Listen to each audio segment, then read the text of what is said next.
held such hope for humanity. Governed by the Earth Empire, humanity entered a golden age of peace and prosperity.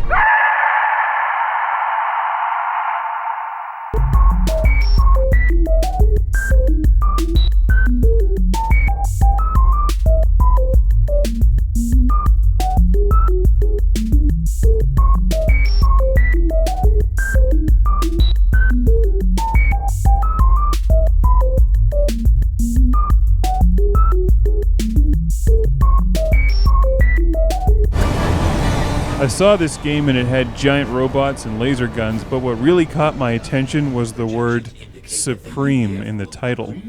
The game is called Supreme Commander.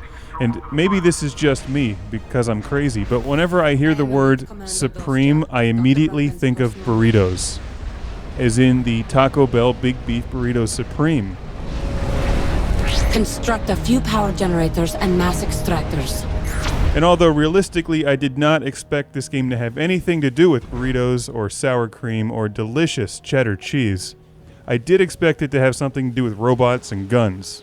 And I also expected it to be a real-time strategy action war game, which it is. And I enjoy reviewing these kind of games because most people really wouldn't give this game the time of day. It doesn't have anything to do with the Gears of War franchise or Halo. It's not a shooter, it's not a driving game, it's not a sports game, it's a strategy game where you control these huge armies of tanks or airplanes or little mech droid things.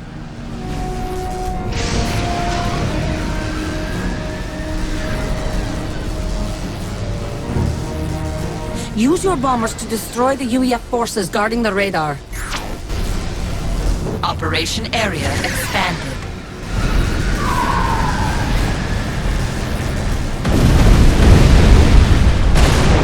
And if you enjoy games like the Command & Conquer series or Herzog Zwei, my favorite game on the Sega Genesis, then Supreme Commander is worth a look. It's got some issues, but if you like this kind of game and you like building an army of stuff and launching them at your enemy and just watching all hell break loose, then you might want to check this game out.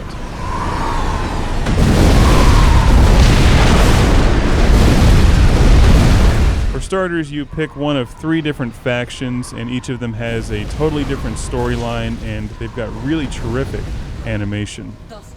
The cutscenes are definitely above average, and they remind me of a good 1980s cartoon. Maybe not necessarily in the visual style, but just the giant robots and these over-dramatic villainous bad guys in these elaborate locations. They're really entertaining.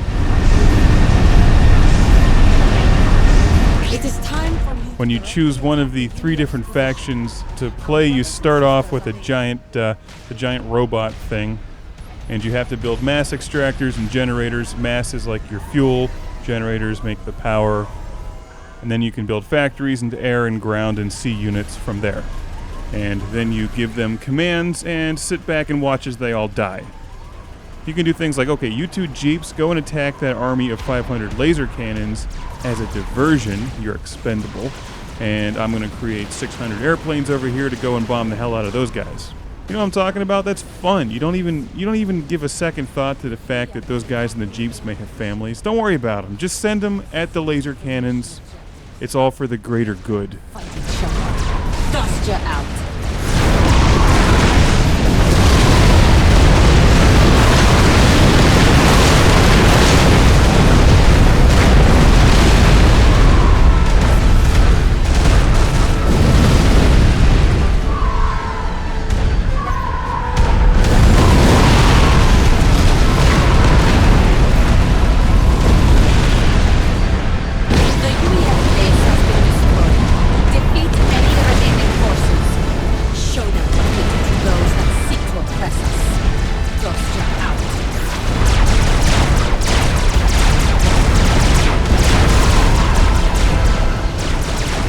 There's a variety of different locations, and each mission starts with different objectives, and after you complete those objectives, the playing field seems to open up and then provide you with a whole lot of new objectives and bad guys to destroy.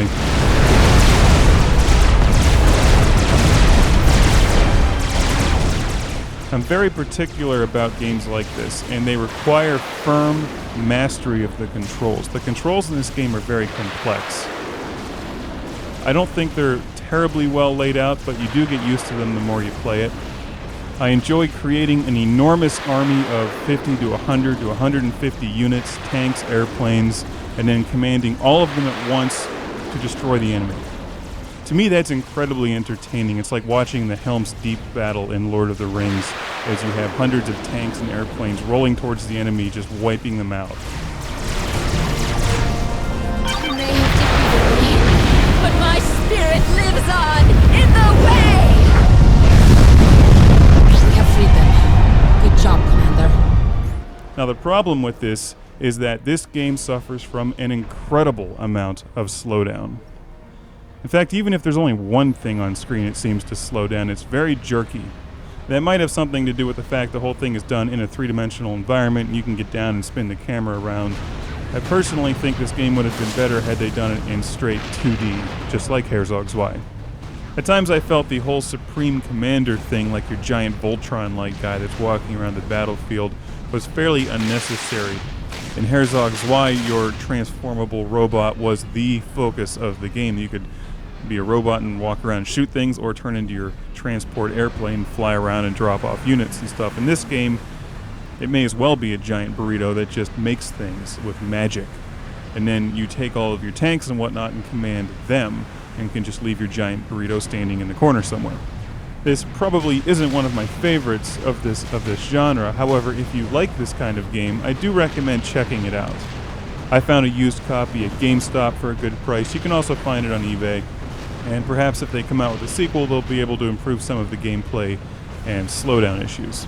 So although it costs more than a big beef burrito Supreme Commander will take you longer to finish.